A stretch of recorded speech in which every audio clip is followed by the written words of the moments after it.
Hey everybody, I'm Mark. And I'm Lisa, and we're the Yo-Hos. So this week we are going old school vintage gaming. Yes, this game originated in 1940, and a company in Toronto, actually, a game board publishing company in Toronto made it. Whoa, Wiki Yo-Ho over I know, here. I had to look it up, because I That's remember my amazing. parents playing as a kid, but then sometimes you say it to people and they're like, what? What game is this you're talking about? And some friends of ours introduced me to it. I hadn't heard of it before.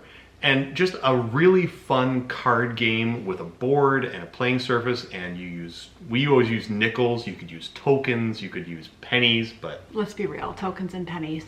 There's no payback from that. I'd like to cash in my bag of pennies. And we have quite the collection of nickels. Yeah, we do. Oh my gosh, I forgot about all We those got like bags. 2 bags of nickels. You can't get these boards, well you can get them, but they're super expensive. Yeah, they're like 140 bucks on Etsy. Oh my gosh. I know, again, I've been doing research because I'm like, where is this board game even from? I've always loved the game. It's a fantastic, it's called Rummoli. Yes. And it's, as Lisa said, it's a Canadian board game. And it's a card game, really, that you play with tokens or coins. We always play with nickels. I think my parents played with those tiddlywink things. The little bingo chips. Tiddlywinks. Is that what they were called? The little plastic tiddlywinks. Yep. That's They true. did. Let's play with nickels. High rollers. That's right. So what we've got, like, all our bags of nickels from when we used to play the game, but we haven't had a board in ages and ages. We're not going to spend $150 buying a board. So we made one. Of course we did. That's what we do. Yeah. So if you got the right tools and you got the patience, this can be something you can make too. Yeah, I think so, for sure. It Absolutely. was a lot of fun. Hope you Definitely. guys enjoy it, and we will be chatting through this entire video, so lucky you. Who doesn't love using a compass? I know I do. Any chance I get to bust this thing out, I have to. So if I'm building the template for this Rummoli board, it's gotta be a bunch of circles. There's a circle in the middle for the pot, and there's obviously it's a circle itself. And then I've got to map out sections. There's 8 sections inside the circle. So it's really just a big geometry puzzle that we're putting together here.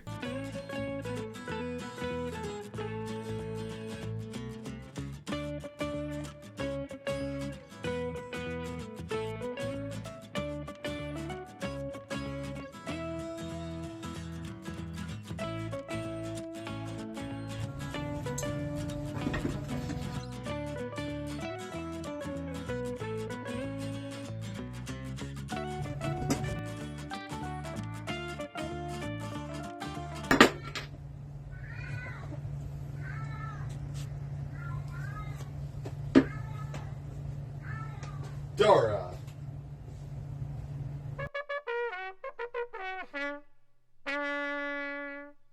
And with the template sketched out, now we can actually start cutting. So I drilled some holes into those sections and got the trusty jigsaw out to make the cuts for me. Get a nice fine blade so that you can really make those tight turns. You know, I didn't anticipate my big darn bald head getting in the way of all this. Sorry about that, everybody. You know, I got into a groove. I had my music going, tunes a-blasting, and just in the zone of cutting this thing out. Didn't even realize that my skull would be in the way.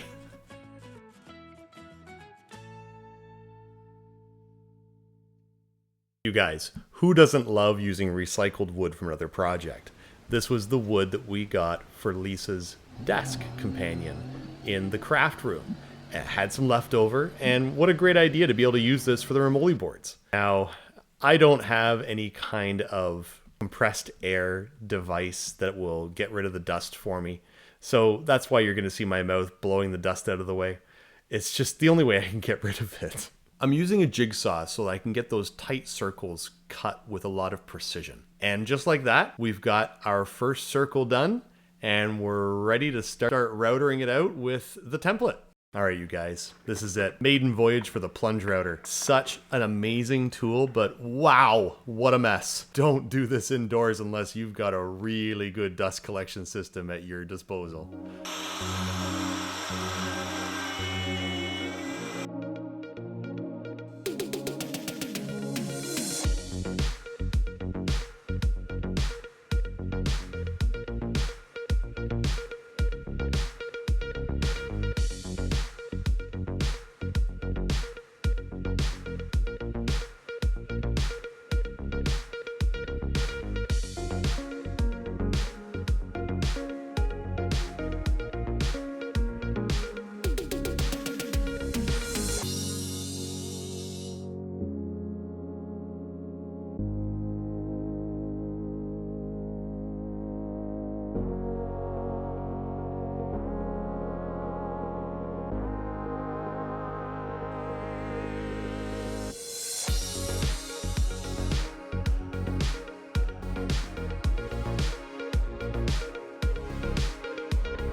So I'm just going to round off all the edges, and then I'm going to use the multi-tool with the sanding pad to see if I can get these a little bit nicer looking. That's awesome. This I can't get a flat angle, but it's really working well for the edges. Is this the first time you're using this? Yes, it is. A new toy! Yes, yes, yes. Originally my father's. Oh, that is awesome. Film the magic. I'm excited to see this. Right. Safety first. Here we go.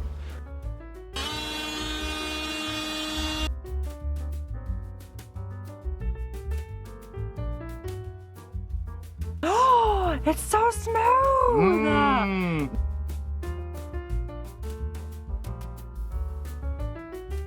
All right, while Mark's finishing up sanding down there, I am going to show you what I've got in store for this thing. It's a wood burning kit. How cool is this? Hopefully it'll work. We'll shall see. Okay, so this is what comes in the kit. This stencil, there's a lot of stencils in here. Let me just show you them. All kinds. Different stencils. Now, because I want to do a Rummoli board, I think I'm going to use, well, I was going to use the stencils, but then I found out that, let me just show you all these first. That's cute. Ah, there's a cat.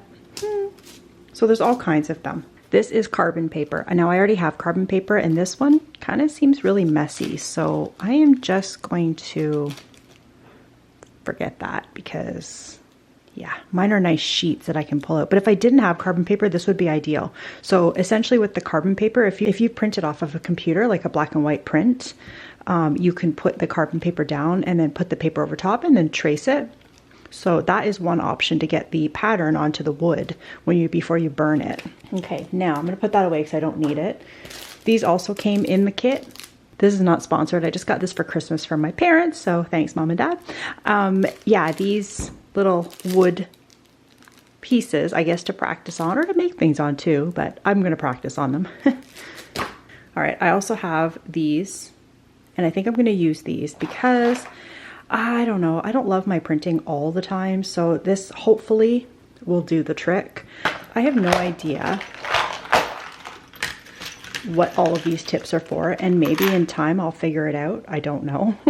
In my head, I don't know if it's going to make sense or not. I already tried it and it gets really black. I don't know if I like that idea, and I tried it on a piece of wood on one of these, and I was just writing with it, but the one I used was very, very, very, like almost like a needle, and it was too thin. So I'm hoping that this one that I'm going to use is a little bit thicker because I kind of want a chunkier.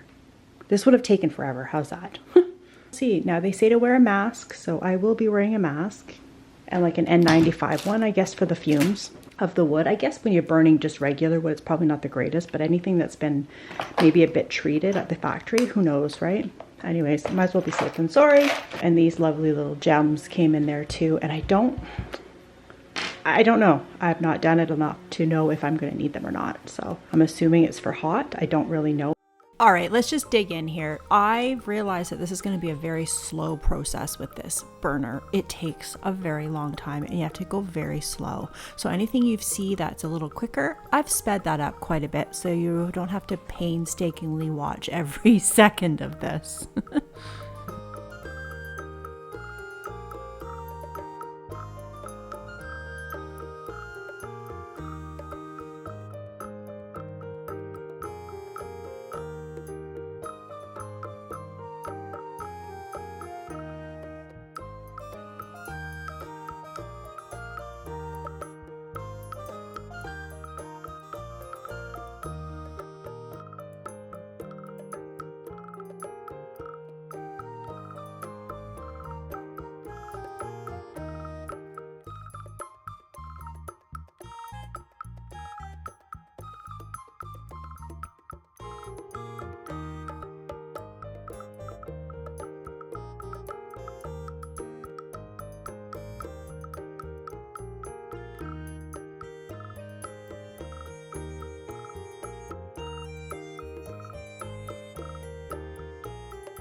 No, just no. Oh, that thing was tight.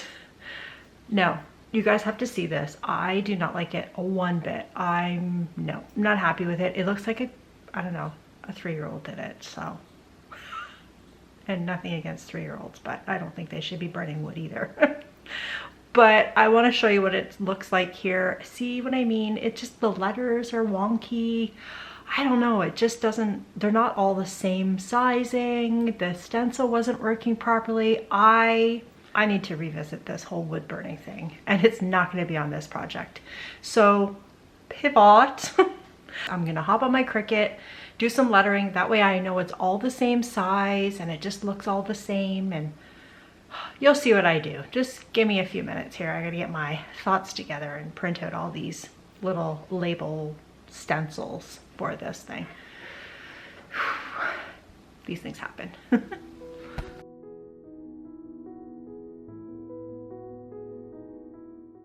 All right, so now that I've figured out how big I want the lettering and how wide and blah, blah, blah, I'm going to just simply print it off the Cricut here. It's gonna cut the little shapes out for me.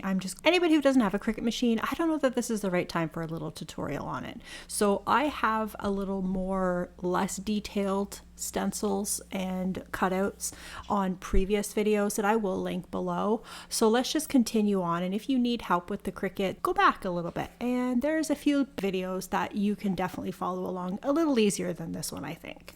Going to weed all of the excess off and use the actual word as like a template or a stencil, if you will, and just simply stencil onto the wood instead of using my very crappy handwriting and burning it, because you saw what happened there.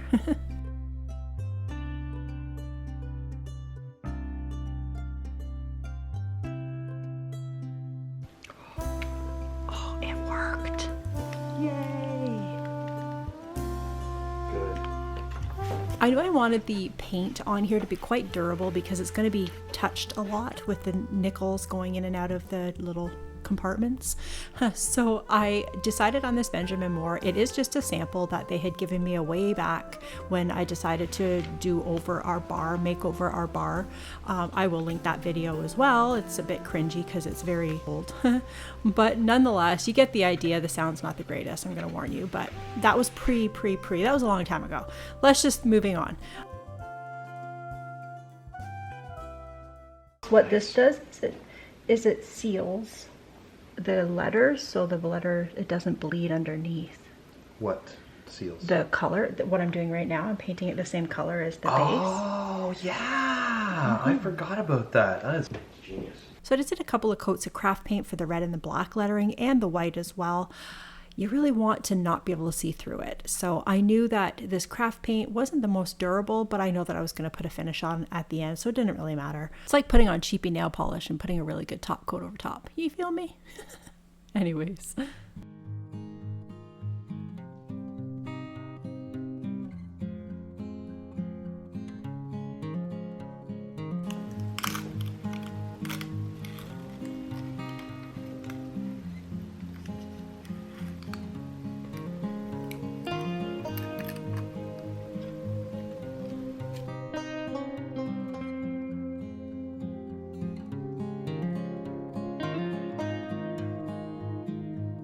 Any little touch-up or mistakes, if you want to call them that, I just took the original green paint and just touched them up very carefully with a very tiny brush. Easy peasy. Now this last step, I don't know if it was necessary, but I kind of just want to add a little bit more character to the wood. So this is actually a clear wax that I am adding white paint to kind of make it a white wax, if you will. You just literally slap it on and then wipe it off once you cover the entire surface of the piece of wood. I'm just wiping it off with a paper towel, a damp paper towel, and then I kind of changed over to a wet wipe. I found that worked a little bit better. And then once I was finished that, this was probably okay as is. I just wanted to put a clear coat over the entire thing. That way I knew it was a baked on kind of a finish with the spray lacquer. So you guys, look at it. Is that not amazing? Like, such a great job with the painting. A lot of fun. It was a lot of fun. Yeah, one of the first projects that I've used the plunge router for. Yeah. So really worthwhile to have that. And I needed it green in my heart because my parents used to be green. They're bored. But it was like more of a funky, like You Old just green. reminded me that the board we borrowed from our friends It was green also. It was plastic too. That's right.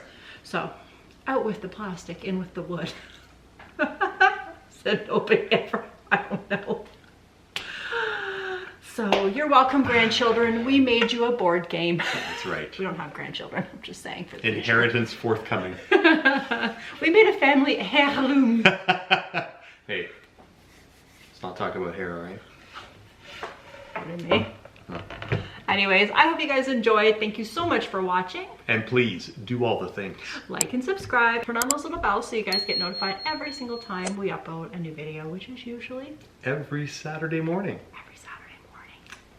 Anyways, we'll see you guys in the next video. Thanks for watching. Bye.